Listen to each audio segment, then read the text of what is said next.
السلام عليكم ورحمة الله وبركاته. معانا النهاردة فيديو مميز جدا جدا وحصري.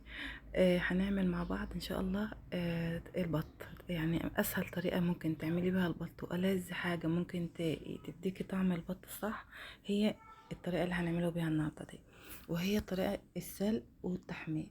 مفيش احسن ولا ألذ طعم بتطلعي بيه للبط غير بالطريقة دي. يعني بعد تجارب أصناف تانية وأنواع تانية.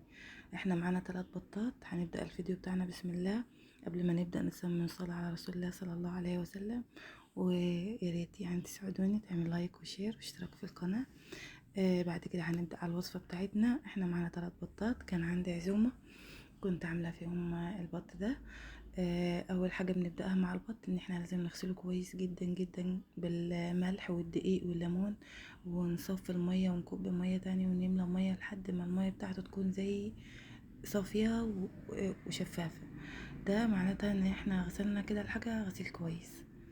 واهم حاجه اللي بتضيع منها الزفاره في البط وفي اي حاجه عامه الدقيق والملح والليمون بس. بعد ما بنغسله كده، انا نسيت ان اصور الحته دي معاكم، ان احنا بنشيطه على النار لو كان محتاج. لو كان فيه شعر صغنن كده رفيع زي الشعر كده، النوعيه من الشعر ديت مش بتطلع غير لما نشيطه على النار. فوق النار كده مباشرة نحط البطة ونلف بيها فوق النار لحد ما الشعر الرفيع خلاص ده يشيط ويروح نهائي من البطة بس. اللي فاتت دي كانت صينية رز معمر في الفرن، جت في وسط الفيديو كده. بعد ما بننضفه حلو بقى ونغسله ونصفيه، بنروح بقى ايه ان احنا الحلة اللي هنسويه فيها تكون يعني مرتاحة. تحط فيها الطيور بتاعتك وهي واسعة ومرتاحة ما تكونش مزنوقة.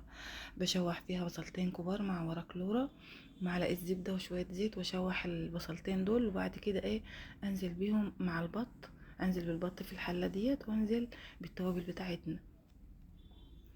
بقلب فيها البط طبعا، طب البصل والمكونات الشوربة عامة يعني. بتقلبي البط شوية يتشوح من هنا لهنا لحد ما ايه يعني الحرارة توصله ويبقى ايه يتشوح في حرارة عالية. بس بعد كده بنزل بقى عليه بمية مغلية واسيبه لحد ما يستوي.